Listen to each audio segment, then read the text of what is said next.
Hello everyone, welcome back to my channel. তা এখন আর সকাল নেই, আজকে দুপুরবেলা থেকে তোমাদের সঙ্গে স্টার্ট করলাম ব্লগটা। কেননা আমি সকালবেলায় আজকে একটুখানি ব্যস্ত ছিলাম, যার কারণে সকালে আর ভিডিও করার সময় পাইনি। তো আজকে হচ্ছে সব রান্না বান্না কমপ্লিট হয়ে গেছে সকালেই। এখন হচ্ছে সোজা চলে এলাম এই ফ্রিজের ওপরটা একটুখানি পরিষ্কার করার, টেবিলটা আমাকে একটু ফাঁকা করতে হবে। কেননা ওই টেবিলের ওপরে যেহেতু রাতের বেলায় রুটি টুটির ওইগুলো সব প্যাকিং ট্যাকিং করতে লাগে, তো এবার টেবিলে এত জিনিস হয়ে গেছে যে খুব অসুবিধা হয়ে যাচ্ছে। ওই জন্য আজ দুদিন ধরেই ভেবেছি যে টেবিলটাকে একটুখানি সব জিনিসপত্রগুলো একটু এদিক ওদিক করে সরিয়ে ঠিকঠাক করে পরিষ্কার করে সামনের দিকটা একটু ফাঁকা জায়গা করে নেব। তাই জন্য হচ্ছে ভাবলাম যে এখনই স্নান করার আগে এই কাজটা শেষ করে নিই, তা না হলে প্রতিদিন করছি করে আর সময়ই হচ্ছে না। এবার কিছু জিনিস আছে যেগুলো টেবিলের ওপরে না রাখলে অসুবিধা হয়, খাওয়ার জিনিসপত্রগুলো, তারপরে এই লবণদানি, ঘিয়ের কৌটো, এইগুলো তো রাখতেই হবে। এইগুলো কোথায় রাখবো? তো যাই হোক, ওইগুলো একটু সাইড করে গুছিয়ে নিয়ে রাখলাম। গুছিয়ে নিয়ে রেখে সুন্দর করে মুছে এবার একটু সামনের দিকটা বেশ খানিকটা জায়গা বেরিয়েছে। তারপরে ওই যে আগের দিন রুটি দেওয়ার জন্য ঠোঙা, প্যাকেট, ক্যারি, এইগুলো সব আনা হয়েছিল, ওগুলোও সব টেবিলের ওপরে এক সাইডে জমানো ছিল। তো ওইগুলো সব ফ্রিজের মাথায় তুলে দিলাম, কেননা ফ্রিজের মাথাটা মোটামুটিভাবে খালিই থাকে, সেরকম কিছু রাখা হয় না। তো ওই জন্য ভাবলাম ওর উপরে থাক, তাহলে হাতের কাছে থাকলে সঙ্গে সঙ্গে জিনিসগুলো নিতেও পারবে আর অসুবিধাও হবে না। তো রান্না বান্না করে সব রান্নাঘরেই ছিল। এখন হচ্ছে টেবিলটা যেহেতু পরিষ্কার করবো, ওই জন্য সকালে আর আনিনি। এখন একবারে সব পরিষ্কার করে নিয়ে টেবিলে দিয়ে দিলাম, কেননা এবার রান্নাঘরটাও আবার পরিষ্কার করতে হবে। বাইরে আইসক্রিমের গাড়ি যাচ্ছে, তো আওয়াজ হচ্ছে।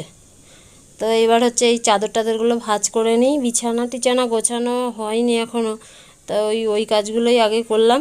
করে নিয়ে এবার হচ্ছে চাদর টাদরগুলো গুছিয়ে ভাঁজ করে বিছানাটা পরিষ্কার করব, করে নিয়ে ঘরটা ঝাড় দেবো।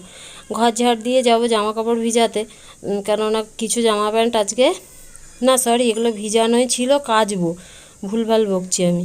ভিজিয়ে রেখেছিলাম, সেইগুলোই এখন কেচে দেবো। কেচে মেলে দিই। আজকে রোদ্দুরের সেরকম একটা জোর নেই, হয়তো শুকাবে না, কেননা যেহেতু একটু বেলা হয়ে গেছে। অন্যদিন তো সকালবেলায় কেচে দিই, আজকে সকালে আমি আর সময় পাইনি।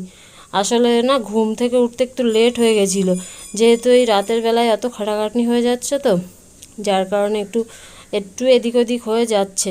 তাই জন্য সকালে আর ঘুম থেকে উঠেই কাচতে পারিনি। আগেই সোজা চলে গিয়েছিলাম রান্নাঘরে, রান্না বান্না করে মেয়েটা চলে গেল, তারপরে এলাম কাজে হাত দিলাম।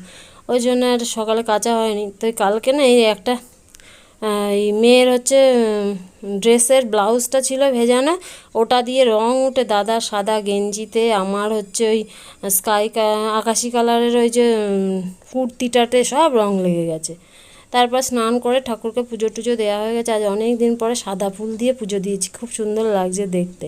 দুপুরের পর আর তোমাদের সামনে আসা হয়নি। আমি দুপুরে খেয়ে দিয়ে আজকে চরম ঘুমিয়েছি। বিকালবেলায় না বেরিয়েছি না কিছু। শিল্পীদি কতবার ফোন করেছে, আমি ঘুমের গুতোয়, ফোন ছিল সাইলেন্ট, টের পাইনি। তো আর ঘুম থেকে উঠে দেখি 6:20 বাজে। তার দিদিকে ফোন করলাম, দিদি বললো আমি ডাক্তারখানায় যাচ্ছি। তা ঠিক আছে। তারপর হাত মুখ ধুয়ে চলে এলাম সন্ধে দিতে, কেননা কোথাও বেরোনোই হয়নি। তোমাদের সঙ্গে তো আমি সন্ধে দেয়া, পুজো দেয়া এগুলো সেরকমভাবে শেয়ারই করতে পারি না, খুব হুটোপাটা করে কাজ সারি, তো ওই জন্য অত সবসময় ভিডিও করার সময়ও পাই না, মনেও থাকে না। তাই জন্য ভাবলাম যে ঠাকুরকে একটু সন্ধেটা দেখিয়ে নিয়ে তারপরে আটাটা মাখতে বসবো। আজকে তরকারি কিছু রাখিনি, কেননা হচ্ছে দাদার একটুখানি শরীরটাও ঠিক নেই, তারপর উনি একটু বেরিয়েছে, যার কারণে বিকালে তরকারিটা রাখিনি। চলে আসবে একটু বাদেই, কিন্তু বললাম যে থাকবে আজকের দিনটা তরকারি থাক, শুধু রুটিই দেবো। এবার যদি কেউ ডিম ভুজিয়ার অর্ডার দেয় তাহলে ওটা করে দেবো।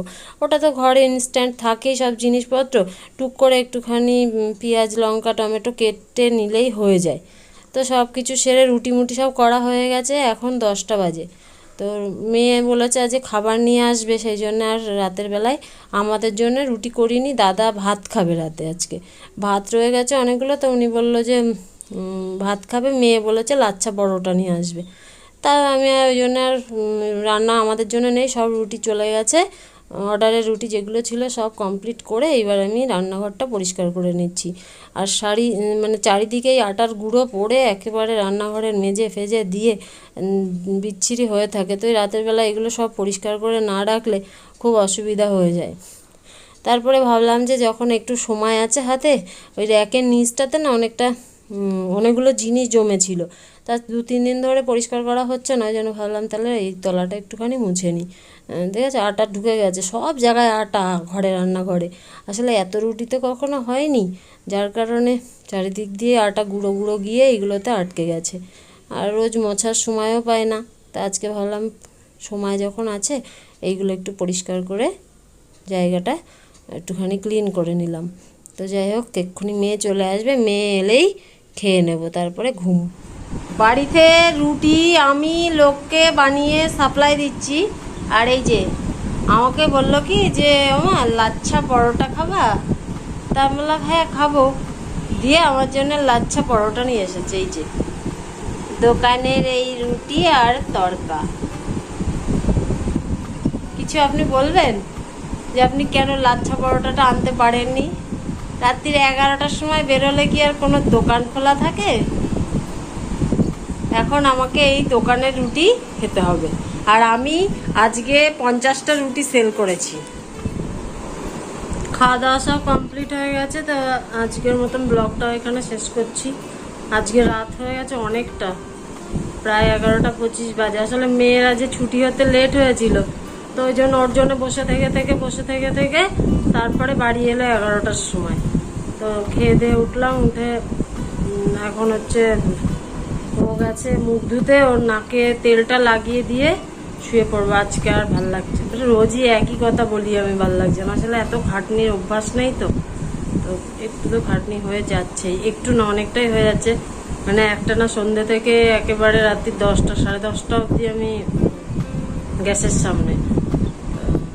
গরমের মধ্যে গ্যাসের সামনে থাকা মানে সাংঘাতিক কষ্ট। বাড়িতে 6-7টা রুটি করতাম, তাতেই ঘেমে নে 1 কাণ্ড, আর এখানে সমানে হচ্ছে। তো যাই হোক, এক জায়গায় একটা কোনো কাজে নামলে সেখানে তো একটু খাটনি কষ্ট থাকবেই। তো যদি ভালো লাগে তাহলে অবশ্যই পাশে থেকে যেও। আজকের মতন ব্লগটা এখানে শেষ করছি। সবাই ভালো থেকো, সুস্থ থেকো, গুড নাইট, শুভরাত্রি।